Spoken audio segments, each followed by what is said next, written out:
Happy Sunday, folks. Time for another weekly update. Some of what went on this last week. This last week was kind of boring.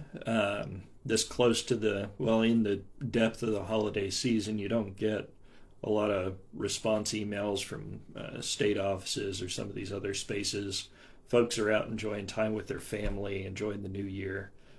So didn't get a lot of correspondence back and forth. And as folks will know if they've been following these, I've got a lot of stuff downrange right now. So when I'm not getting responses, it slows things down a bit. It was a good opportunity to do some premature spring cleaning. We're at 1 year now since I got sworn in. And for folks that know me, I accumulate paperwork and I take a lot of notes. So periodically I've got to go through and kind of consolidate my notes, purge the stuff I don't need anymore, find out which shelf I want to put reports on until I run out of shelves. Doing a lot of that sort of stuff this week. Some progress was made in other areas. Topic was brought up of another way we can get some cleanup done for the Charleston Trailer Park behind Davy Jones Locker.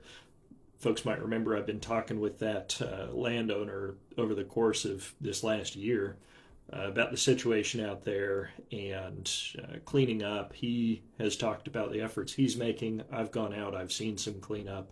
Still pretty bad, but there's some effort going into it. And one of the challenges he's had is what he does with the RVs after folks exit the property or the amount of garbage they leave behind.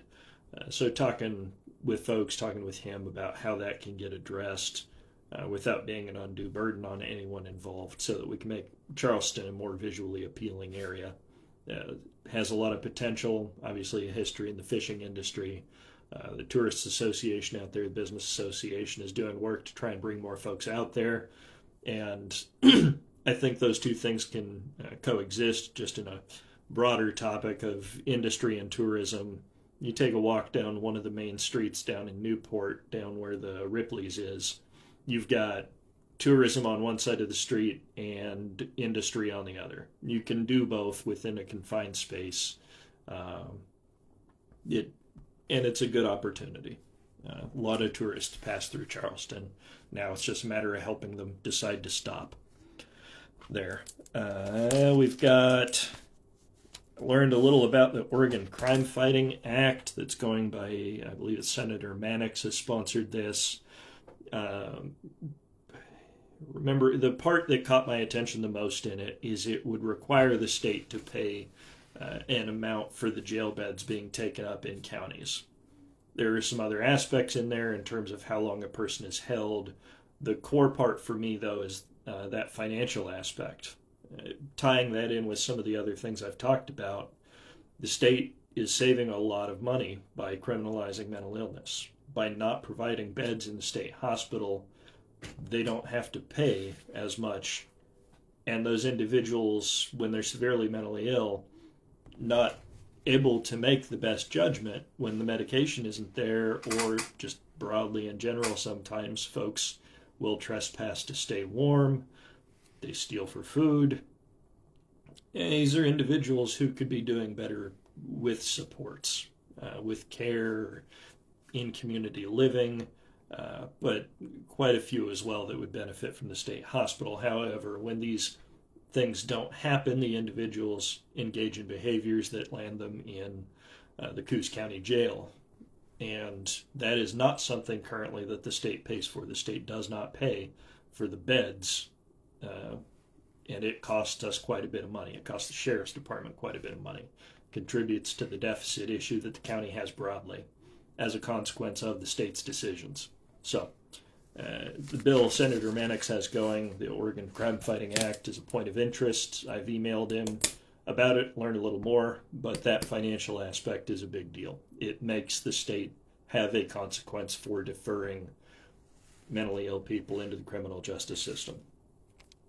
And the state has an economic development draft plan, strategic plan, a couple pages long. I think it was only 12, maybe 14. Went through it, provided some input, mostly areas where they've designated groups they want consulted in these aspects, like what is the economic development, how do we break down regulatory barriers, places where either local governments weren't included, and I advised we need to do that, or it was broadly stated local governments, and my preference is at least one representative from local government from each of the density jurisdictions in Oregon. So Oregon, you'll often hear urban, non-urban, and rural. There is a fourth, it is frontier. We have 4 frontier counties that are very low population.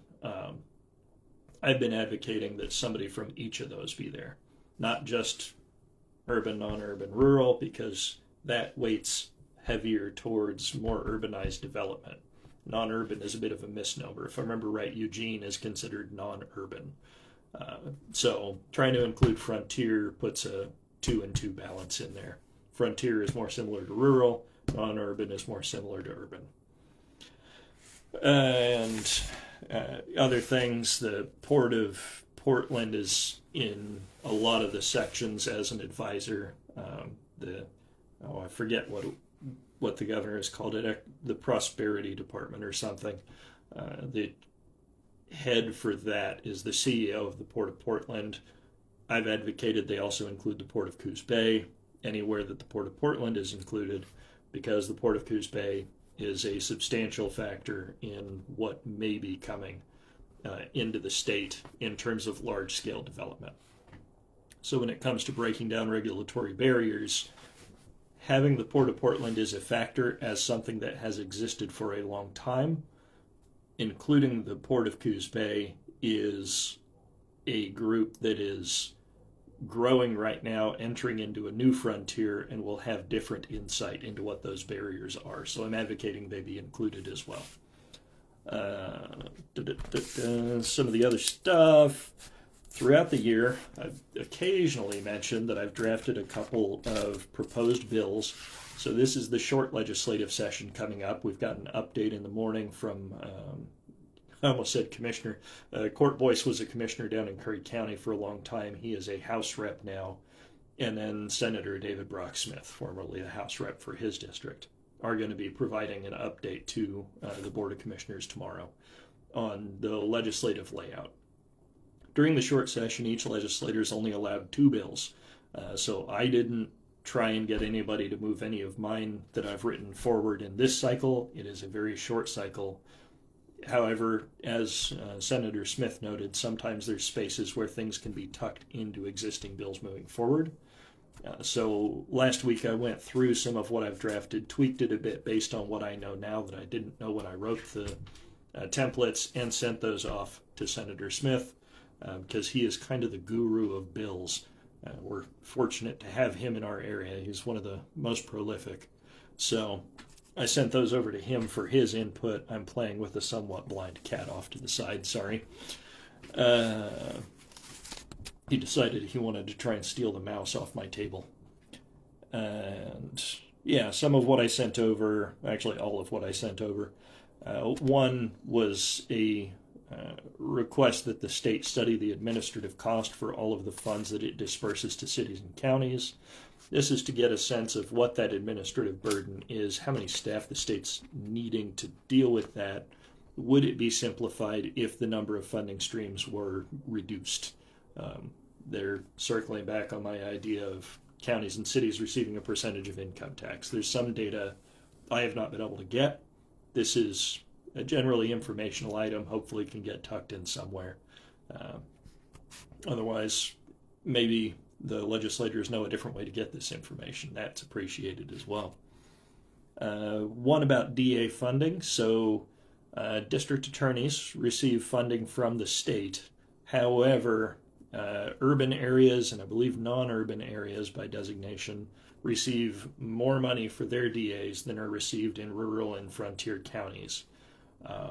I don't know the reasoning there. This is one of those things that happened back in the 90s and they decided to cut the non-urban counties short. I don't know if they thought maybe somebody living in Portland or Multnomah County as a DA has more responsibilities than a DA in rural Oregon. However, I can say our DA goes to court a lot more than what I've heard the metro ones do because they've got a large staff, and ours has to make do with what she's got. And Jody does a good job at that. But it's just one of those inequities where our county has to put in money that urban counties wouldn't necessarily have to, despite them not needing. A couple dollars meaning a lot less to them than it does to us. Another one left over from the 90s, the RV funding formula. Right now, counties receive money per qualifying RV slot. That type of slot, I'm not going to go through the whole designation of the thing offhand right now. I don't actually remember it offhand. I do a lot of this on notes that kind of look like this. So,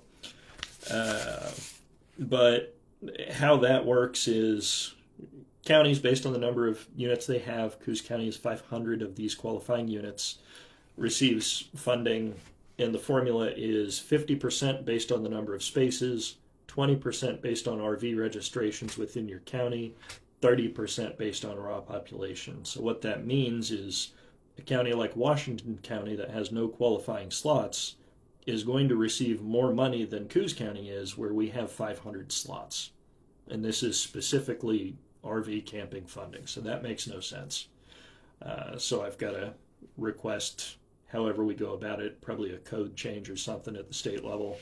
But I put it into a bill format, and it would bring in around over $100,000 extra for Coos County if the formula were changed to 70% qualifying units, 30% RV registrations. Population really shouldn't be a factor, in my opinion. That doesn't relate to your campground. Another one, requesting a study of the crossover between mental health and the jail system.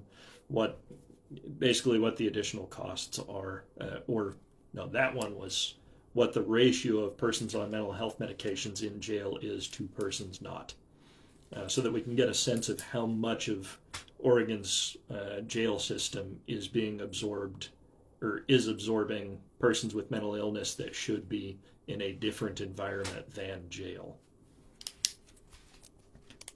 One was a study for the progress of, I believe it was called, a Blueprint for Action. Yeah, Blueprint for Action in 2004 that's where the state decided it was going to reduce capacity in the state hospital system, increase local care, increase local funding so that people could be treated in community. As we know, that didn't happen, so I'm calling for a kind of progress report study, 20-year look back on what the consequences of that plan was. Where was it successful, where has it fallen short, and what we do next, basically.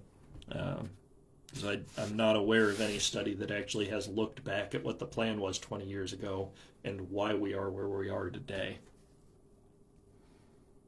And some of this isn't substantial, just obligated duties of the state relative to what they are doing and what the performance is within the services the state is required to fulfill rather than what it is choosing to fulfill. And then a study into why Oregon's substance use amongst youth is so high compared to the nation.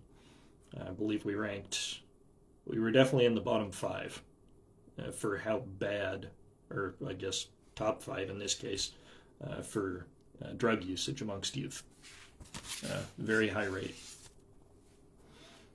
And that's a lot of that. Let's see. Be doing an update on where we're at. Like I said, it's been 1 year, so sometime this coming week, I'll put out an update kind of on the progress we've made. Some of the stuff is going to be pretty the simple, definitive things, like broadcasting meetings more. We were able to change over to an OWL system. It's a lot easier and more convenient to do a meeting that way, and allowed us to integrate the public more often. Some of it bigger, maybe tentative to some extent, the CFAA agreement, mental health. It appears at this time the counties have won that fight. We were supposed to have a copy of our contract for us to look at and potentially sign before December 31st. That decision was reached by the state on the 23rd of December, so it seemed kind of unlikely. Now we're hearing it might be the middle of January before we receive a copy to even look at. But last we knew, according to county councils throughout the state, the boilerplate the state planned to put there was worth consideration. It was acceptable. So that's some positive news out of last year after many months of fighting where there really didn't need to be one with the state. And then some of it is going to be things that you don't always know what level of factor you played. So the sheriff's office had been working for quite a while. It still is working. I think we're all working on a high-intensity drug trafficking area designation. The state has been, or the sheriff's office has been pushing on state and federal agencies to get more coverage out here. And earlier this year, Charleston saw a surge of law enforcement from multiple federal agencies. Parallel and in the background, I was also contacting folks at the Coast Guard, Customs and Border Patrol, the White House through one of the contacts we had earlier this year. Counties used to receive updates through the intergovernmental affairs from the White House. That stopped 6 months ago probably, but not before I got somebody's email and was able to make contact. So sheriff's office made a big push on that. They carried all the heavy load once the event was happening, and I was prodding things in the background. I don't know how much it helped, but it was good to see. It was something needed in Charleston. That's why the Conquistador is gone.